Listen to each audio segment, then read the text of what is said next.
The royal professor മിനിസ്ട്രിയുടെ ഈ ആരാധനാ ശുശ്രൂഷയിലേക്ക് നിങ്ങൾ ഓരോരുത്തരെയും യേശുവിൻ്റെ നാമത്തിൽ ഞങ്ങൾ സ്വാഗതം ചെയ്യുന്നു. ഈ നിമിഷങ്ങളിൽ നമ്മുടെ ജീവിതത്തെ പൂർണ്ണമായി യേശുവിൻ്റെ സന്നിധിയിലേക്ക് സമർപ്പിച്ച് നമ്മൾ പ്രാർത്ഥിച്ചൊരുങ്ങുകയാണ്. നാം യേശുവിനോടും യേശു നമ്മോട് സംസാരിക്കുന്ന സമയം, ദൈവത്തിൻ്റെ വലിയ മഹത്വം ഇറങ്ങുന്ന സമയം, ഓരോ വ്യക്തികളും വിടുതൽ പ്രാപിച്ച് യേശുവിൻ്റെ നാമത്തിൽ സൗഖ്യം പ്രാപിച്ച് വലിയ സന്തോഷ സമാധാനത്തിലേക്ക് കടന്നു വരുന്ന സമയം. സഹോദരങ്ങളെ, നമുക്കൊരുങ്ങാം, നമുക്ക് ചേർന്ന് പ്രാർത്ഥിക്കാം.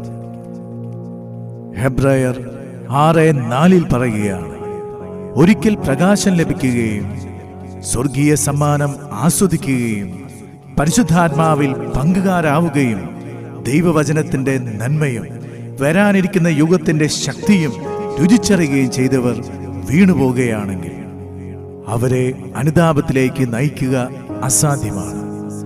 കാരണം അവർ ദൈവപുത്രനെ സ്വമനസ്സ അധിക്ഷേപിക്കുകയും വീണ്ടും കുരിശിൽ തറയ്ക്കുകയും ചെയ്യുന്നു. യേശുവിൻ്റെ പീഡാസഹനത്തിനും കുരിശുമരണത്തിനും ഉത്തരവാദികളായ ഒരു പറ്റം ജനത്തിൻ്റെ പേരുകൾ നമ്മുടെ ഓരോരുത്തരുടെയും ഹൃദയങ്ങളിൽ ആലേഖനം ചെയ്യപ്പെട്ടിട്ടുണ്ട്. എന്നാൽ നാം ഓരോരുത്തരും യേശു ക്രിസ്തുവിൻ്റെ ക്രൂശീകരണത്തിൻ്റെ പങ്കുകാരാണെന്നുള്ള വസ്തുത നാം പലപ്പോഴും മറക്കുന്നു. വീണ്ടും വീണ്ടും നാം പാപം ചെയ്യുമ്പോൾ നമ്മുടെ യേശുവിനെ വീണ്ടും വീണ്ടും ക്രൂശിക്കുകയാണ് ചെയ്യുന്നത്. നമുക്ക് ഈ നിമിഷം പ്രാർത്ഥിക്കാം. എൻ്റെ യേശുവേ, ഞാൻ അങ്ങേക്കെതിരായി ചെയ്തു പോയ ഓരോ പാപങ്ങളെ ഓർത്ത് മാപ്പ് ചോദിക്കുന്നു. എനിക്കൊരു പുതിയ സൃഷ്ടിയായി തീരണം. എൻ്റെ യേശുവേ, എൻ്റെ മേൽ കരുണയായിരിക്കണമേ എന്ന് നമുക്ക് പ്രാർത്ഥിക്കാം. ഈ നിമിഷം യേശു തൊടുന്ന സമയമാണ്. ഓരോ വ്യക്തികളും ഈ നിമിഷം ഈ വരികളോട് ചേർന്ന് പ്രാർത്ഥിക്കുക. മാപ്പ് തന്ന എന്നെ അങ്ങിൽ ചേർക്കണേ, പൂർണ്ണമായി എന്നെ നൽകി ഞാനിതാ യേശുവേ. മാപ്പ് തന്ന എന്നെ അങ്ങിൽ ചേർക്കണേ, പൂർണ്ണമായി എന്നെ നൽകി ഞാനിതാ. വീണ്ടും വീണ്ടും പാപം ചെയ്തു നീ വീണ്ടും വീണ്ടും യേശുവിനെ ക്രൂശിക്കയോ. വീണ്ടും വീണ്ടും പാപം ചെയ്തു നീ വീണ്ടും വീണ്ടും യേശുവിനെ ക്രൂശിക്കയോ. മാപ്പ് തന്ന എന്നെ അങ്ങിൽ ചേർക്കണേ, പൂർണ്ണമായി എന്നെ നൽകി ഞാനിതാ യേശുവേ. മാപ്പ് തന്ന എന്നെ അങ്ങിൽ ചേർക്കണേ, പൂർണ്ണമായി എന്നെ നൽകി ഞാനിതാ. പൂർണ്ണമായി എന്നെ നൽകി ഞാനിതാ.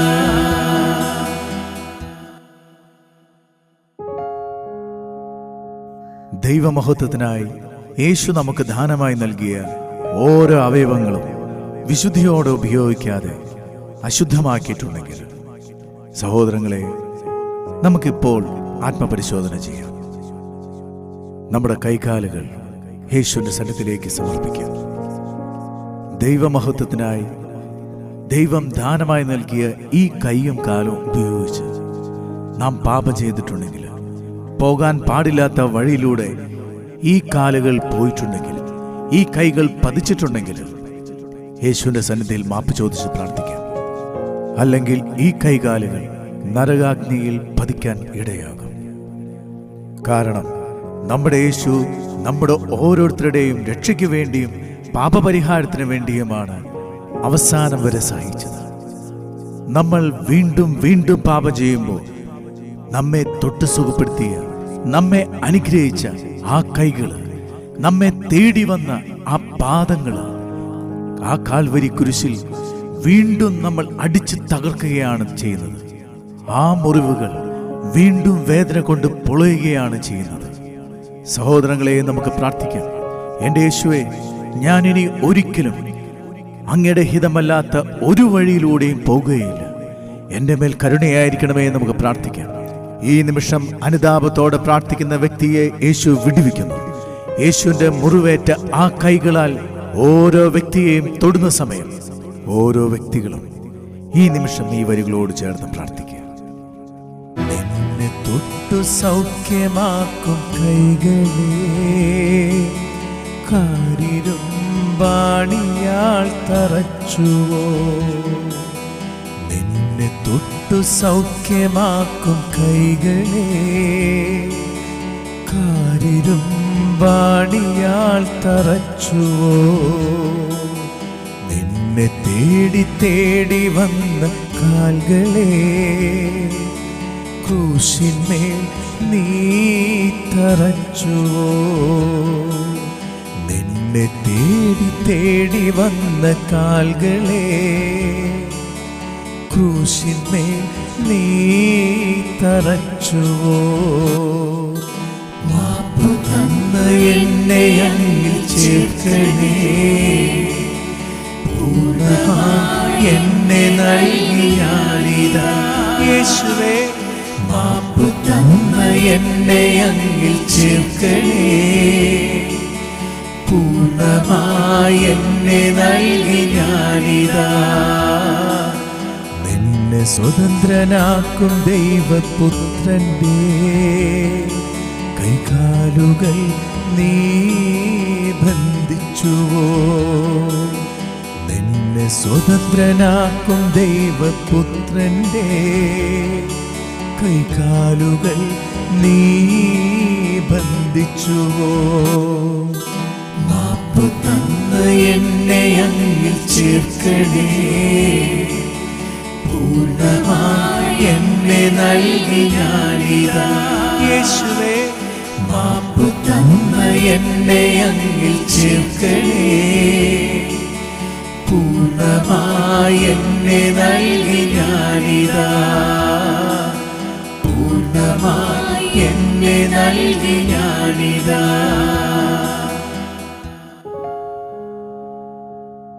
ഓരോ വ്യക്തിയും തന്റെ ജീവിതത്തെ ഈ നിമിഷം പരിശോധിക്കട്ടെ. 1 പത്രോസ് 4:15 പറയുകയാണ്, നിങ്ങളിൽ ആരും തന്നെ കൊലപാതകിയോ മോഷ്ടാവോ ദുഷ്കർമ്മിയോ ആയി പീഡ സഹിക്കാൻ ഇടയാവരുത്, കള്ളനെന്ന് വിളിക്കപ്പെടാൻ ഇടയാകരുത്. കാരണം യേശു നീതിമാനും പാപമില്ലാത്തവനുമായിരുന്നിട്ടും കള്ളനെന്ന് വിളിക്കപ്പെട്ടത് നിങ്ങൾക്ക് ഓരോരുത്തർക്കും വേണ്ടിയാണ്. നമ്മൾ ചെയ്യുന്ന കള്ളത്തരം പാപങ്ങൾ ആര് കണ്ടില്ലെങ്കിലും സഹോദരങ്ങളെ, യേശുവിന്റെ മുമ്പിൽ എല്ലാം ഒരു തുറന്ന പുസ്തകമാണ്. യേശു കാണുന്നു. നമ്മോടുള്ള സ്നേഹത്തെ പ്രതി ഓരോ മനുഷ്യരും വിധിക്കപ്പെടാതിരിക്കാനാണ് യേശു എല്ലാം സഹിച്ചത്. എന്നാൽ പാപികളായിരിക്കെ പാപമില്ല എന്ന മട്ടില് മറ്റുള്ളവരുടെ മുമ്പിൽ നീതിമാനായി മറ്റുള്ളവരെ വിധിക്കുന്നുണ്ടെങ്കിൽ സഹോദര സഹോദരി, നിനക്ക് മഹാകഷ്ടം. നിനക്ക് വേണ്ടി കള്ളനെന്ന് വിളിക്കപ്പെട്ട രക്ഷകനായ യേശുവിനെ വീണ്ടും വീണ്ടും കള്ളനെന്ന് വിധിക്കുകയാണ് നീ ചെയ്യുന്നത്. ദൈവത്തിൽ നിന്ന് അകലാൻ കാണിച്ചതിന്റെ 10 ഇരട്ടി തീഷ്ണതയോടെ ഈ നിമിഷം തിരിച്ചു വരിക. യേശു കരുണ കാണിക്കും. യേശു നിന്നെ തൊടും. നമുക്ക് പ്രാർത്ഥിക്കാം. എന്റെ യേശുവേ, ഈ നിമിഷം അനുതാപ ഹൃദയത്തോടെ പ്രാർത്ഥിക്കുന്ന ഓരോ വ്യക്തികളുടെ മേലും അങ്ങയുടെ കരുണ വർഷിക്കണം. എന്റെ യേശുവേ, പാപമില്ലെന്ന മട്ടില് അഹങ്കരിച്ച ഓരോ വ്യക്തിക്കും അനുദപിക്കാൻ കൃപ കൊടുക്കണമേ യേശു. ഈ നിമിഷം യേശുവിന്റെ നാമത്തിൽ ഓരോ വ്യക്തിയും വിടുതൽ പ്രാപിക്കട്ടെ എന്ന് ഞാൻ പ്രാർത്ഥിക്കുന്നു. എന്റെ യേശുവേ, കരുണയായിരിക്കണമേ. സ്വർഗത്തിൽ ലോലമറ്റ കുഞ്ഞാടിനെ പാപിയെന്നു നീ മുദ്ര കുത്തിയോ.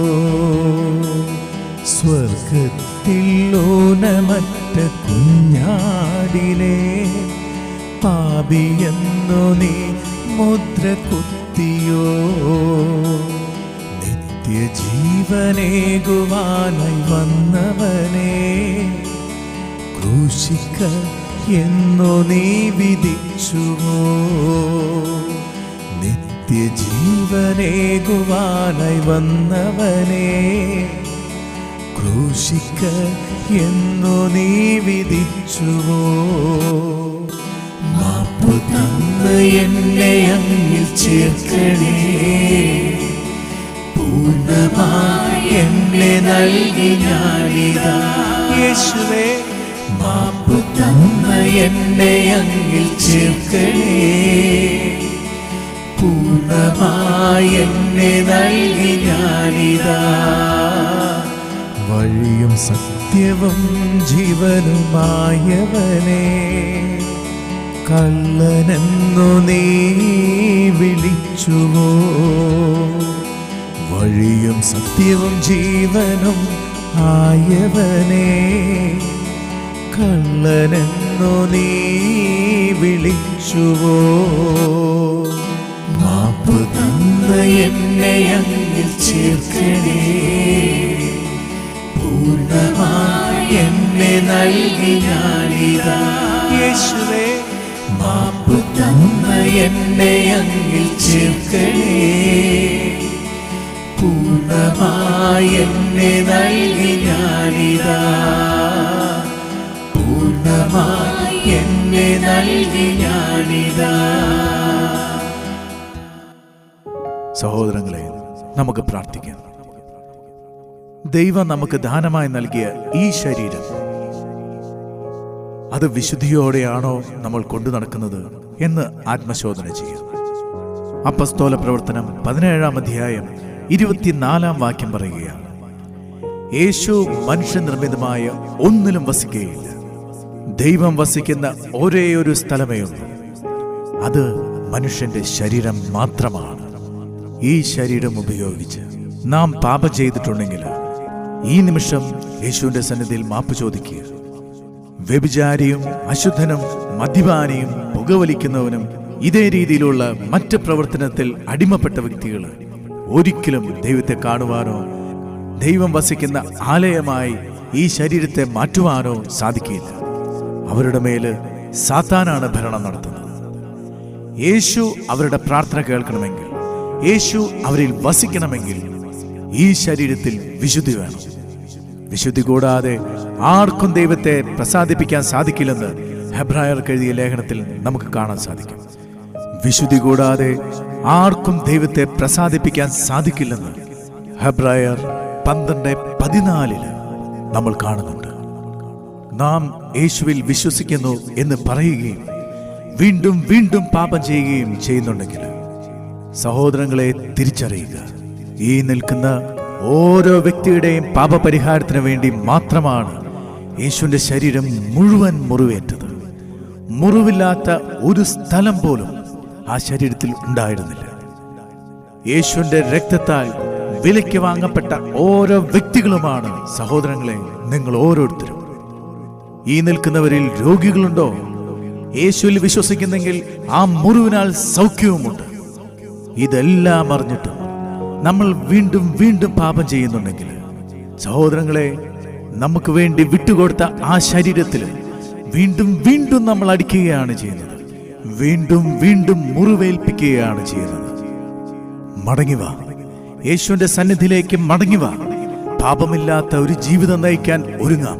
പൂർണ്ണ സൗഖ്യവും വിടുതലും ഈ നിമിഷം അനുഭവിക്കാനായി നമുക്ക് പ്രാർത്ഥിക്കാം.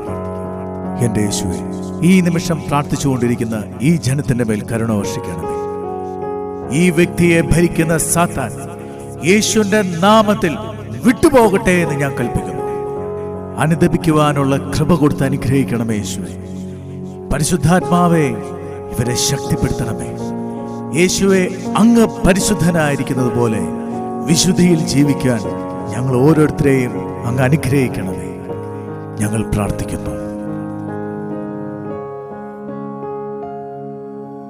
നിനക്കായി മാംസമായ ശരീരത്തെ ഉഴവുചാലു പോലെ നീ തകർത്തുവോ? നിനക്കായി മാംസമായ ശരീരത്തെ ഉഴവുചാലു പോലെ നീ തകർത്തുവോ? മാംസമണിഞ്ഞു ഭൂവിൽ വന്ന വചനത്തെ വസ്ത്രമൂരി മാറ്റി അപമാനിച്ചുവോ? മാംസമണിഞ്ഞു ഭൂവിൽ വന്ന വചനത്തെ വസ്ത്രമൂരി മാറ്റി അപമാനിച്ചുവോ? മാപ്പു തന്ന് എന്നെ അങ്ങിൽ ചേർക്കണേ, പൂർണ്ണമായി എന്നെ നൽകി ഞാനിതാ. യേശുവേ, മാപ്പു തന്ന് എന്നെ അങ്ങിൽ ചേർക്കണേ,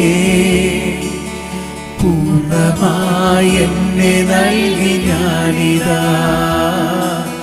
നിനക്കായി ദാഹിച്ച ആത്മനേ, കൈപ്പുനീർ നൽകി നിന്ദിച്ചുവോ? നിനക്കായി ദാഹിച്ച ആത്മനേ, കൈപ്പുനീർ നൽകി നിന്ദിച്ചുവോ? മാപ്പു തന്ന് എന്നെ അങ്ങിൽ ചേർക്കണേ, പൂർണ്ണമായി എന്നെ നൽകി ഞാനിതാ. യേശുവേ, മാപ്പു തന്ന് എന്നെ അങ്ങിൽ ചേർക്കണേ, പൂർണ്ണമായി എന്നെ നൽകി ഞാനിതാ. പൂർണ്ണമായി എന്നെ നൽകി ഞാനിതാ. സഹോദരങ്ങളെ, നമുക്ക് പ്രാർത്ഥിക്കാം. രാജാക്കന്മാരുടെ രാജാവായ ആദ്യനും അന്ത്യനുമായ യേശുക്രിസ്തു സ്വയം ശൂന്യനായി മനുഷ്യന്റെ രൂപം ധരിച്ച് മനുഷ്യന്റെ പാപപരിഹാരത്തിനായി പീഡകൾ സഹിച്ച് കുരിശിൽ തറയ്ക്കപ്പെട്ട് മരിച്ച് അടക്കപ്പെട്ട് സാത്താനെ തകർത്ത് മൂന്നാം നാൾ ഉയർത്തെഴുന്നേറ്റ് ഇന്നും ജീവിക്കുന്നു എന്ന് വിശ്വസിക്കുന്നവരാരുണ്ടോ അവർക്ക് മാത്രമേ അനുദപിക്കുവാൻ കൃപ ലഭിക്കൂ. എല്ലാ മനുഷ്യരും ദൈവത്തിന്റെ സ്വന്തം ജനം ആകുന്നതിനു വേണ്ടി മാത്രമാണ് യേശു ഈ പീഡകളെല്ലാം സഹിച്ചത്. എന്നാൽ എല്ലാം ദാനമായിരിക്കെ ദാനമല്ലെന്ന മട്ടില് അഹങ്കരിക്കുന്ന ഓരോ മനുഷ്യനും തിരിച്ചറിയുക, ഈ ജീവിതം ഒരു ശ്വാസം മാത്രമാണ്. അടുത്ത നിമിഷം ഈ വ്യക്തി ഉണ്ടാകുമോ ഇല്ലയോ എന്ന് പോലും ആ വ്യക്തിക്ക് അറിയില്ല. എന്നാൽ തിരിച്ചറിയുക, ദൈവം ദാനമായി കൊടുത്ത ഈ ബുദ്ധി, കഴിവ്, ആരോഗ്യം, സമ്പത്ത് എല്ലാം ഉപയോഗിച്ച് സ്വാർത്ഥതയിലും സ്വന്തം മഹത്വത്തിനും സ്വന്തം കഴിവിലും ആശ്രയിച്ച് ജീവിക്കുന്ന ജനമേ, തിരിച്ചു വരിക. യേശുവിന്റെ സന്നിധിയിലേക്ക് തിരിച്ചു വരിക. അടുത്ത നിമിഷം നീ കൂട്ടിവെച്ചതെല്ലാം ആരനുഭവിക്കും എന്ന് പോലും നിനക്കറിയില്ല. ഇതെല്ലാം ദൈവത്തിന്റെ മഹത്വത്തിനായി നിനക്ക് ദാനമായി നൽകിയ ആ സൃഷ്ടാവിന്റെ മഹത്വത്തിനായി വിട്ടുകൊടുക്കുക. ഇതെല്ലാം നന്മയ്ക്കായി മാറും. ഇതിനു വേണ്ടിയാണ് യേശു ഇവയെല്ലാം നിനക്ക് നൽകിയത്. എന്നാൽ നാം ഇവ ഉപയോഗിച്ച് പാപം ചെയ്യുന്നെങ്കിൽ സമ്പൂർണ്ണ ജ്ഞാനമായ എല്ലാത്തിൻ്റെയും ഉറവിടമായ യേശുവിന്റെ ശിരസിൽ ആ മുൾമുടിയിൽ വീണ്ടും ചുറ്റിക കൊണ്ട് അടിച്ച് മുറിവേൽപ്പിക്കുകയാണ് ചെയ്യുന്നത്. നീ പാപം ചെയ്യും തോറും വീണ്ടും വീണ്ടും യേശുവിനെ വേദനിപ്പിക്കുകയാണ് ചെയ്യുന്നത്. തിരിച്ചു വരാം, യേശുവിന്റെ സന്നിധിയിലേക്ക് മടങ്ങി വരിക. എല്ലാം ദൈവമഹത്വത്തിന് വേണ്ടി യേശുവിന്റെ സാക്ഷ്യത്തിനായി മാറ്റുക. നിന്റെ ദൈവം അനുഗ്രഹിക്കുന്ന സമയം. സഹോദരങ്ങളെ, നമുക്ക് പ്രാർത്ഥിക്കാം. എൻ്റെ യേശുവേ, ഈ നിമിഷം പ്രാർത്ഥിച്ചുകൊണ്ട് നിൽക്കുന്ന അനുദപിക്കുന്ന ഓരോ വ്യക്തികളുടെ മേലും അങ്ങ് കരുണ വർഷിക്കണമേ. ഇവരുടെ ബുദ്ധിയും ഇവരുടെ കഴിവും ഇവരുടെ ശക്തിയും സമ്പത്തും എല്ലാം ദൈവമഹത്വത്തിനായി ഉപയോഗിക്കാൻ അങ്ങ് കൃപ കൊടുക്കണമേ. യേശുവിന്റെ നാമത്തിൽ ഇവരെ ഭരിക്കുന്ന സാത്താൻ വിട്ടുപോകട്ടെ എന്ന് കൽപ്പിക്കുന്നു. പരിശുദ്ധാത്മാവെ, അങ്ങ് നിറയണമേ. യേശുവിന്റെ നാമത്തിൽ യേശുവെ ഞാൻ പ്രാർത്ഥിക്കുന്നു. പ്രാർത്ഥന കേട്ടതിനായി നന്ദി പറയുന്നു യേശുവേ. നമുക്ക് പാടാം. ആദിയും അന്തവുമായവനെ, മരണത്തിനായി നീ ഏൽപ്പിച്ചുവോ? ആദിയും അന്തവും ആയവനെ, മരണത്തിനായി നീ ഏൽപ്പിച്ചുവോ? രാജാതിരാജനായ ദൈവത്തെ മുൾമുടി നൽകി നിന്ദിച്ചുവോ? രാജാതിരാജനായ ദൈവത്തെ മുൾമുടി നൽകി നിന്ദിച്ചുവോ? മാപ്പ് തന്ന എന്നെ അങ്ങിൽ ചേർക്കണേ, പൂർണ്ണമായി എന്നെ നൽകി ഞാനിതാ. യേശുവേ, മാപ്പ് തന്ന എന്നെ അങ്ങിൽ ചേർക്കണേ, പൂർണ്ണമായി എന്നെ നൽകി ഞാനിതാ. പൂർണ്ണമായി എന്നെ നൽകി ഞാനിതാ. സഹോദരങ്ങളെ, നമുക്ക് പ്രാർത്ഥിക്കാം. യേശു സ്നേഹം മാത്രമായിരുന്നു. യേശു സ്നേഹിച്ചവർ തന്നെയായിരുന്നു.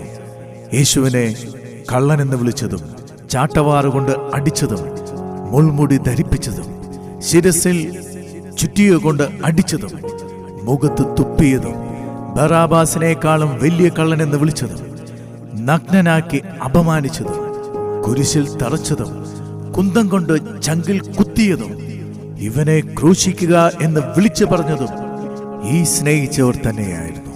അപ്പോഴെല്ലാം യേശു അവർക്ക് വേണ്ടി പ്രാർത്ഥിക്കുകയും അവരെ സ്നേഹിക്കുകയും ചെയ്തു. ഇതെല്ലാം യേശു നമുക്ക് കാണിച്ചു തന്നത് നിങ്ങൾ പരസ്പരം സ്നേഹിക്കുവൻ എന്ന ഈ വചനം നമ്മളിൽ പൂർണ്ണത പ്രാപിക്കാനായിരുന്നു. എന്നാൽ സഹോദരങ്ങളെ, ഇന്നു ചുറ്റും എല്ലാ വ്യക്തികളും പരസ്പരം ഐക്യമില്ലാതെ ശത്രുതയിൽ കഴിയുകയാണ്. ജനം ജനത്തിനെതിരായും രാജ്യം രാജ്യത്തിനെതിരായും കുടുംബത്തിലുള്ളവർ ഭിന്നിച്ചും തകർന്നും കിടക്കുന്ന അവസ്ഥയിലാണ്. ആര് വിശ്വസിക്കുന്നുവോ, ആര് വിശുദ്ധിയിലേക്ക് കടന്നു വരുവാൻ ആഗ്രഹിക്കുന്നുവോ, അവർ ഒരു മനസ്സോടെ പരസ്പരം സ്നേഹിച്ച് ഐക്യത്തോടെ പൂർണ്ണ ഹൃദയത്തോടെ ആത്മാവിലും സത്യത്തിലും യേശുവിനെ ആരാധിക്കുന്ന സമയം വന്നു കഴിഞ്ഞു. തിരിച്ചു വരിക, യേശുവിന്റെ സന്നിധിയിലേക്ക് തിരിച്ചു വരിക. നാം പാപം ചെയ്യുമ്പോൾ അവസാന തുള്ളി രക്തം വരെ ചിന്തി നമ്മെ സ്നേഹിച്ച യേശുവിന്റെ ആ ചങ്കില് കുന്തം കൊണ്ട് വീണ്ടും വീണ്ടും കുത്തുകയാണ് നമ്മൾ ചെയ്യുന്നത്. നമുക്ക് പ്രാർത്ഥിക്കാം. എന്റെ യേശുവേ, അങ്ങ് ഞങ്ങളെ സ്നേഹിച്ചതുപോലെ പൂർണ്ണതയോടെ സ്നേഹിക്കുവാൻ ഈ നിമിഷം ഇതാ ഞങ്ങൾ ഒരുങ്ങുന്നു. വിശുദ്ധിയിലും നീതിയിലും വിശ്വാസത്തോടെ മുന്നേറുവാൻ എൻ്റെ യേശുവേ, അങ്ങയുടെ കൃപ എൻ്റെ മേൽ നിറയ്ക്കണമേ. യേശുവിൻ്റെ രക്തത്താൽ ഈ നിമിഷം എന്നെ കഴുകി വിശുദ്ധീകരിക്കണമേ എന്ന് നമുക്ക് ഓരോരുത്തർക്കും പ്രാർത്ഥിച്ച് നമുക്ക് ഈ വരികൾ പാടാം.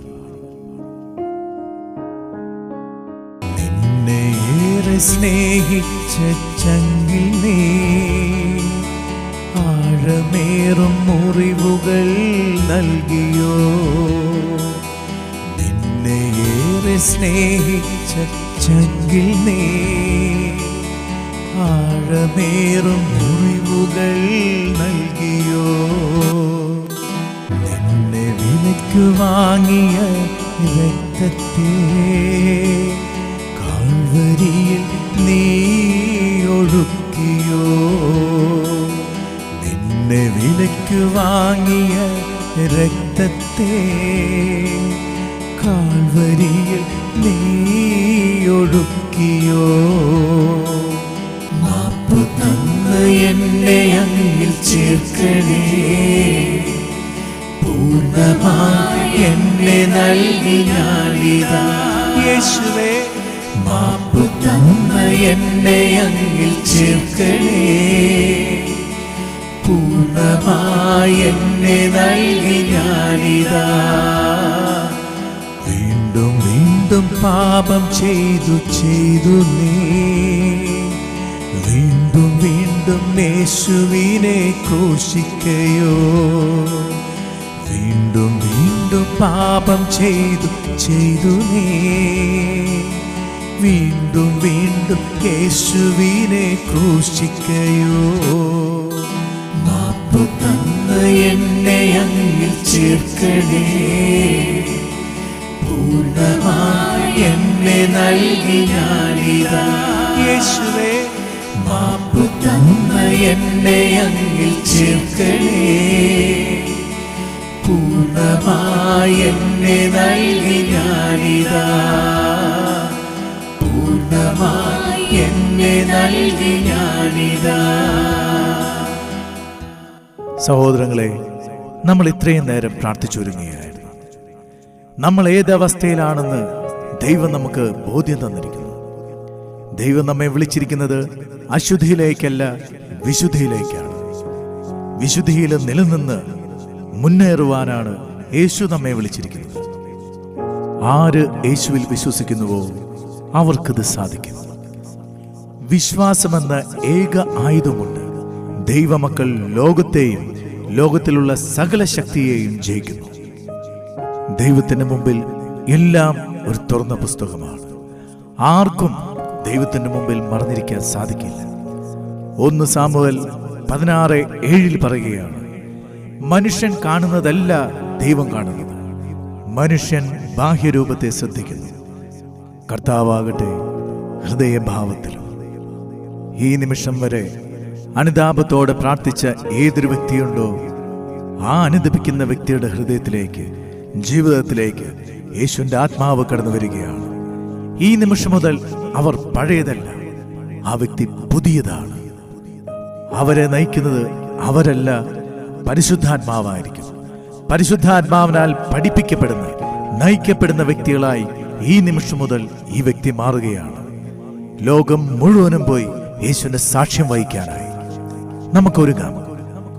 യേശുവിന്റെ 2ാം വരവിൽ സർവമഹത്വത്തോടെ ഈ ഭൂമിയെ ഭരിക്കാൻ വരുമ്പോൾ നമുക്കും യേശുവിന് മുമ്പിൽ വിശുദ്ധിയോടെ നിൽക്കാനായി നമുക്കൊരുങ്ങാം. ദ റോയൽ പ്രൊഫസർ മിനിസ്ട്രിയുടെ ഈ ആരാധനാ ശുശ്രൂഷയിൽ പങ്കുചേർന്ന ഓരോ വ്യക്തിയെയും യേശു സമൃദ്ധമായി അനുഗ്രഹിക്കട്ടെ.